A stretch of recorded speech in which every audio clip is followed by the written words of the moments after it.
we understand that being in prison is difficult. You do? You understand that? Let me finish. I thought it was my time to talk. Or we going back and forth? I want to redirect you for a moment. Okay. So we hear. I'm gonna just nip this in the bud.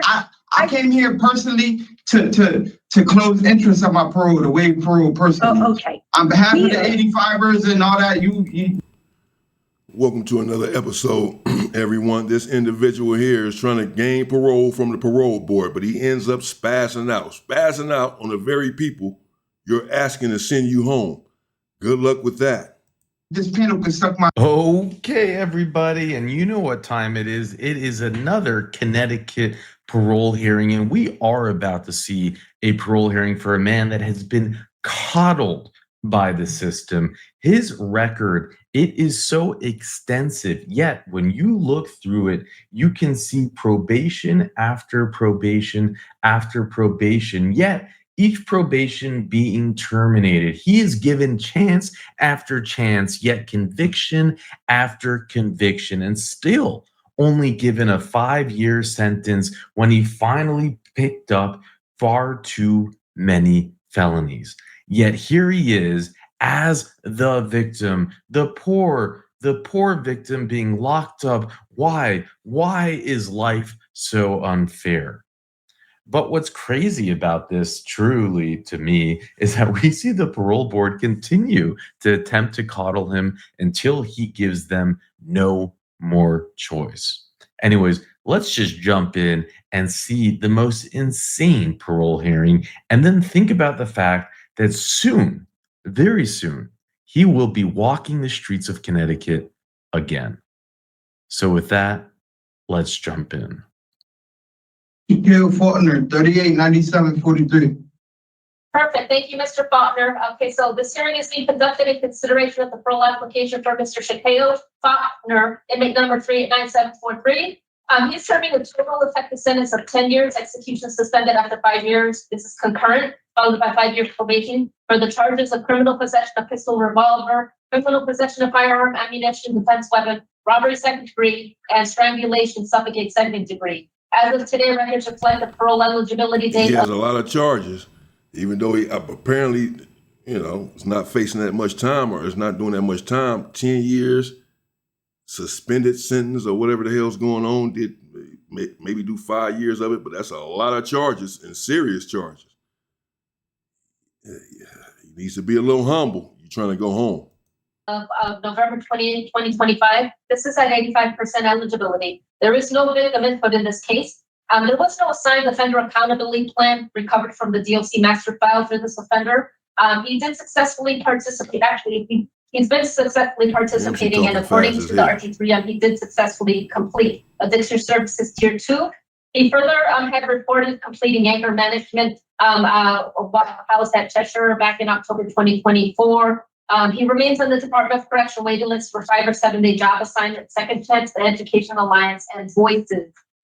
Utilizing the statewide collaborative offender risk evaluation system, the offender's overall score on the SRT falls within the very high range of risk for recidivism. All right, Mr. Faulkner, this is your opportunity to express to the board why you believe you should be granted parole. You may begin. All right, well, good morning. First off, I would like to thank my supporters, my support system, the people that go unnoticed and unappreciated and are usually humble when doing the most impossible things. People like me wouldn't be here without them. So with that being said, it's safe to say that I'm tired of being in situations like this with people like you three that don't know me from nothing, but have a authority and power to make a decision on my life, in my life. And I'm tired of being in prison. I'm tired of having to sleep on a hard little mattress, and every time I roll over, I'm bumping into the wall. I'm tired of waking up to a man in my cell. I'm tired of sharing a room with a man in my cell, little space, have to smell his shit, his have Excuse to me, see him when I don't want to see Mr. him. Excuse me, Mr. Faulkner. I want to just tell you, we are live streaming this hearing today. So I'm going to ask that you use appropriate language. My language isn't Okay. appropriate. It is not. It is not. So I'll give you He's shocked. My language isn't appropriate. Like, what did I say? And he's serious. Like, he's shocked. Like, he looking at it like she done lost her mind. My language isn't appropriate. Like, what are you talking about, lady? Bro, you just said all kind of shit. This dude tripping. a second to think about how you can rephrase some of your comments. We want to hear what you have to say, but you need to use appropriate language. I mean, So give it a minute. So just give it a Okay. second to think. All right. And if you'd like us So to go ahead with questions, we can do that too. I have to filter what I have to say. Well, you need to use appropriate language for the public. I'm an adult male in an adult facility. Like, I'm trying to understand, like, I do understand that, Mr. Faulkner. We all understand that you are in a male facility and the language used at the facility is not often what's acceptable to be used out in the community. Think about being like in a religious service. Think about the language that you might use there or not use. Okay? I So heard would you. Okay, thank you. I appreciate your understanding. All right, Do you so want to continue? yes, Keep in mind, this man is trying to go home right now during this hearing. He's in there for all of the charges that were just read off, and he's asking to be released, to go home now. I guess go home early, go home, before that 10 years is up. As he just said, I'm tired of sitting in a cell with another man smelling his piss and shit, etc. But man, for someone who's trying to go home, and these people are the ones that will send you or not send you right now in this moment. They're about to make a decision as to whether or not they're going to grant you parole. I understand his sentiments about being tired of having people having authority over you who know nothing about you, know nothing about your life other than what they're reading on a piece of paper, and they are about to decide whether you live or die, essentially, whether you go home or stay in this hellish prison. It's off-putting for anyone. Nevertheless, we all put ourselves in these sort of situations. You have a myriad of charges, and you brought yourself there, more than likely, unless you're innocent, and we have to take accountability. It's not the people's fault that's right here at the parole board, bro. You have to humble yourself when you get in front of them, when they have the power over your life. You don't have to kiss their ass. You don't have to bow down. No, but you have to humble yourself. If you expect them to let you back into society, that's what she's telling him now, essentially. Use the same rhetoric, the same verbiage that you would use in church, because we're live streaming this. The public is seeing it. And so what would you do in that situation if you were at home?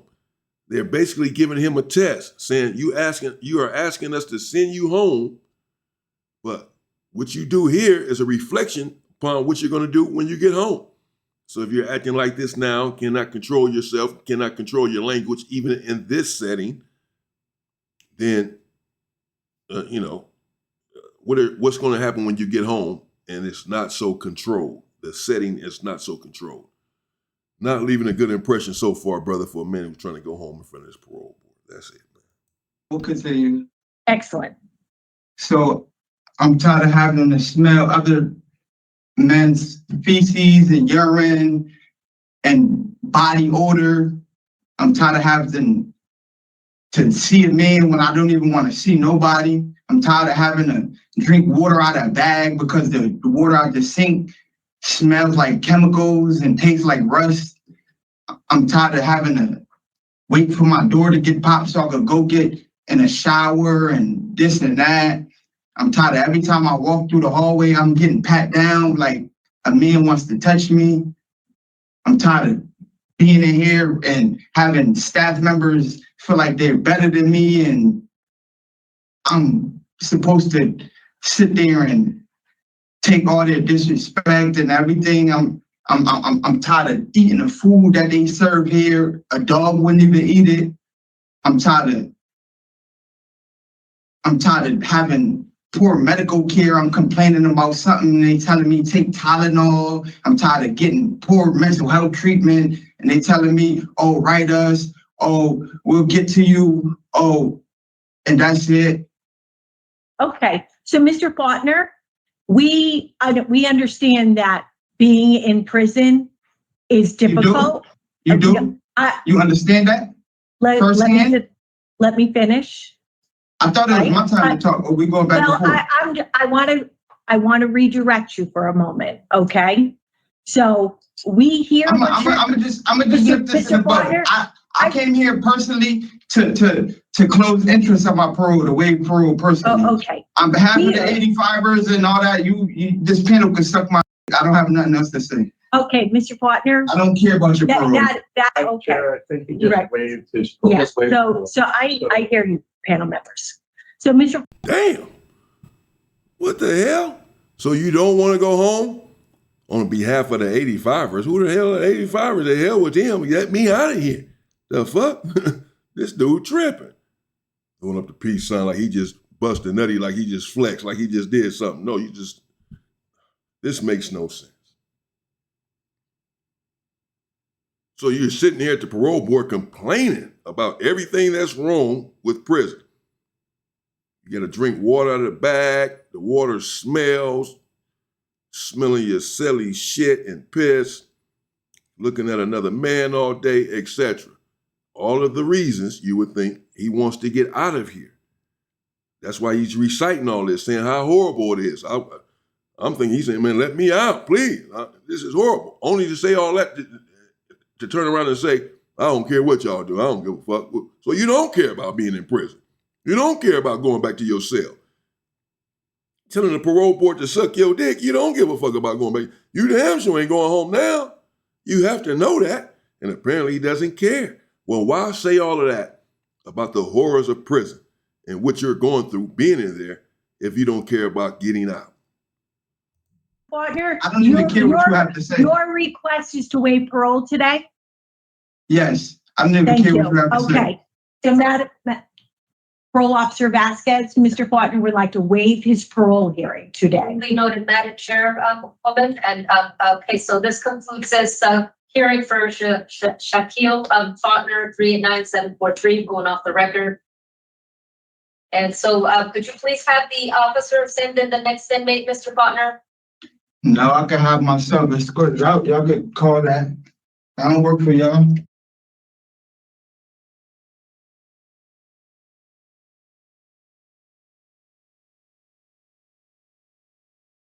Are you guys ready for Point. Stevenson?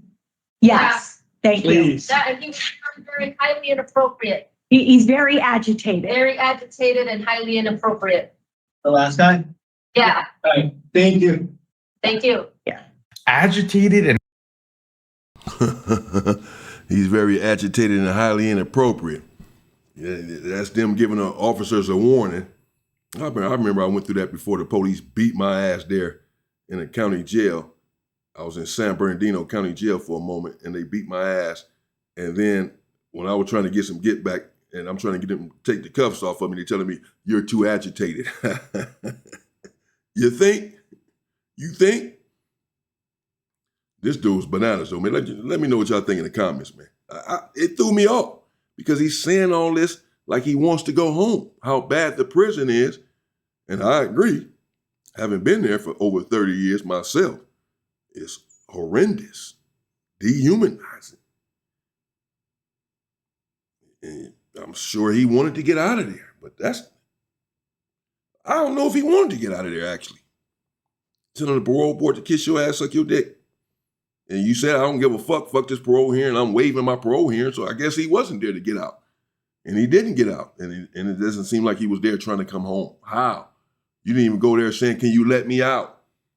He was headed that way, it appeared, when he was saying everything that was wrong with the prison. Like, I'm thinking he finna follow that up and say, man, so please let me out of here. This shit is horrendous. But instead, he says all that only to say, well, I don't give a fuck about this here. On behalf of the 85%ers, yeah, fuck y'all. Damn, what are you talking about? I'm lost. You cool with being up in there then? After all the shit you just said about how horrendous it is, you cool with being in there after all? Oh, okay. Well, you still in there then, man. Brothers, get the fuck out of there when you get a chance. Fuck that tough shit. Bananas. Stay safe and stay free, people.